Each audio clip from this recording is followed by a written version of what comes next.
हमारा demand very clear है, education minister should be resign. आप चर्चा में if you accept adjournment motion पर चर्चा करो सर। सरकार हर मुद्दे पर चर्चा करने के लिए तैयार है और इसके साथ साथ नीट में पेपर लीक और उससे निकलने वाली सारी गतिविधियों पर भी हमारी सरकार चर्चा करने के लिए तैयार है।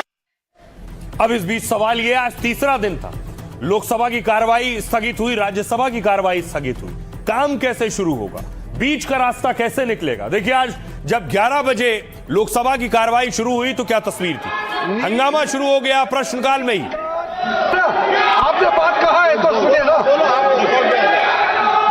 सरकार नीट पेपर लीक का चर्चा के लिए पूरी तरह से तैयार है। आपने बात कहा है। और यही तस्वीर, यही सूरत हाल राज्यसभा की भी थी। राज्यसभा में जब सांसद पहुंचे तो वहां भी हंगामा खेज था। आप चलने दीजिए, मैं आपसे बार बार ऑर्डर करता हूं सर, क्वेश्चन आवर है, क्वेश्चन आवर आप चलने दें। Rarest of the rare case में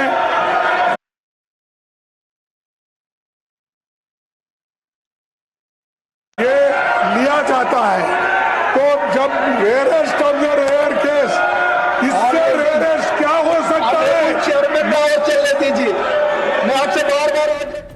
अब देखिए जरा, सवाल यह है, ये सदन कब चलेगा शांतिपूर्ण तरीके से?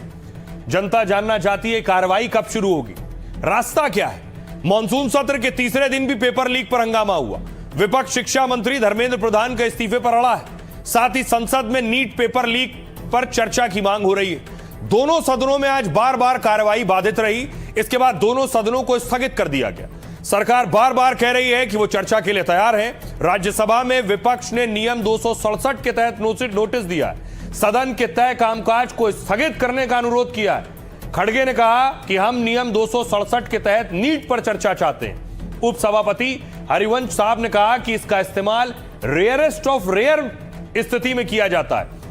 किरण रिजिजू ने कहा सरकार चर्चा को तैयार है, किसी भी नियम के तहत चर्चा के लिए सरकार तैयार है। विपक्ष पर जानबूझकर हंगामा करने का आरोप लगाया। लोकसभा स्पीकर ओम बिरला ने सदन चलने देने की अपील की, लेकिन पेपर लीक मुद्दे पर हंगामा थमने का नाम नहीं ले रहा था। दूसरी तरफ अखिलेश यादव ने पहले इस्तीफा फिर संसद में चर्चा की बात की। कहा पहले शिक्षा मंत्री इस्तीफा दें, उसके बाद संसद में बात होगी। अब सवाल यह है, बात बनेगी कैसे? बड़ा सवाल है, गतिरोध कैसे खत्म होगा? ये इस मुद्दे पर सड़क से लेकर संसद तक घमासान मचा है। जंतर मंतर से शुरू हुआ यह प्रदर्शन अब देश भर में फैल गया है। कांग्रेस, बीजेपी सहित कई दूसरे दल और छात्र संगठन प्रदर्शन में शामिल हैं। दोनों ही पक्ष अगर अड़े रहे तो संसद के कामकाज पर असर होगा। अगर संसद में एक बार चर्चा शुरू हो जाती है तो फिर बात बन सकती है। विपक्ष पुलिस पर कार्रवाई की भी मांग कर रहा है। ऐसे में दोनों पक्षों को थोड़ा लचीला रुख अपनाना होगा, तभी रास्ता निकलेगा।